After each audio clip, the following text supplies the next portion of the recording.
Bon, le Jesus Coffee, la dernière fois tu as goûté, c'était sympa. Là, on fait l'horoscope, Non, Béniscope. le béniscope. Béniscope. Ouais, voilà. Béniscope. Oui, ben j'ai eu du mal avec ces jeux de mots un peu compliqués là. C'est la même chose que l'horoscope. Ouais. Non, pas pareil. C'est-à-dire qu'on parle de bélier, on parle de poisson, on parle de lion, on parle de vierge, on parle de tout ça, mais pas de façon pareille. Ah ouais. Ça va, t'es bien guidé ou parce que ça va l'air un peu flou? Bah, disons qu'il y a un axe.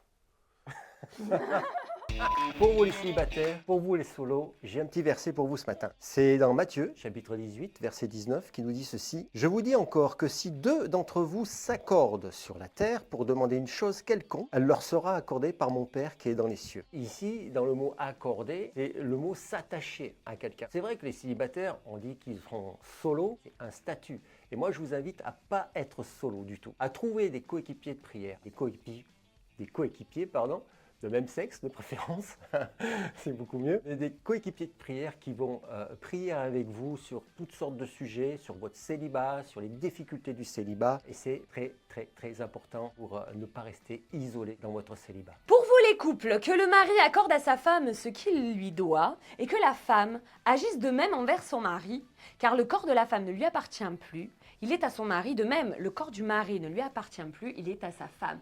Prenez soin l'un de l'autre. Ça ne veut pas dire que tu peux abuser de l'un ou de l'autre, mais vous pouvez être complémentaires. Soyez à l'écoute les uns avec les autres et votre couple ira bien. Pour vous les hommes, Juge 6 au verset 12. L'ange de l'Éternel lui apparut et lui dit, l'Éternel est avec toi, vaillant héros. L'ange de l'Éternel, à ce moment-là, il parle à Gédéon. Gédéon, à ce moment-là de sa vie, c'est le plus petit de sa famille. Et c'est vraiment dans une situation de crise qui va pas du tout. Et Gédéon, en tant qu'humain, nous, quand on lit ça, on le considère tout sauf comme un héros. Mais il faut croire en Dieu. Et Dieu, en fait, il investit bien plus fort que nous, on investit en nous. Dieu a bien plus de foi que tu n'as de foi en toi. Alors va avec ta force, vaillant héros.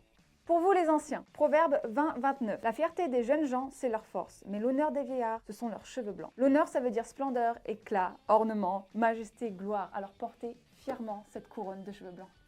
Pour vous les jeunes, 2 Timothée au verset 2, 22. Mais fuis les convoitises de la jeunesse et poursuis la justice, la foi, l'amour, la paix avec ceux qui invoquent le Seigneur d'un cœur pur. Là, tu dis fuir les convoitises de la jeunesse. Il y a certaines versions qui vont me parler des désirs de la jeunesse. C'est normal d'avoir des désirs quand on est jeune. C'est quoi l'objectif de Dieu? Il veut nous empêcher de vivre une vie de jeune épanouie et de s'éclater et tout? Non. En fait, le mot convoitise, c'est désir mauvais, luxure. Il y a plein de choses qu'on peut faire quand on est jeune qui sont bonnes et il y a des choses qui sont moins bonnes. Et il n'y a pas besoin de faire une liste de ce qui n'est pas bon. Tu sais très bien dans ton cœur ce qui n'est pas bon. La Bible t'encourage à fuir ces trucs-là parce que c'est pas nouveau, on sait que ça va t'abîmer. Trouve-toi des amis avec qui partager des choses qui sont bonnes. Éclate-toi quand même dans ta jeunesse, d'accord? Mais pas dans les désirs mauvais. Pour vous les dames, toutefois dans l'ordre établi par le Seigneur, la femme n'existe pas sans l'homme et l'homme n'existe pas sans la femme. Car si la femme a été tirée de l'homme, celui-ci à son tour naît de la femme et finalement tous deux doivent leur vie à Dieu. Alors mesdames, oui, vous avez une grande valeur. Vous n'êtes pas en dessous, vous n'êtes pas au-dessus. Vous êtes encore, comme je le disais, complémentaires l'un et l'autre dans vos rôles. Donc l'un et l'autre, soyez bénis.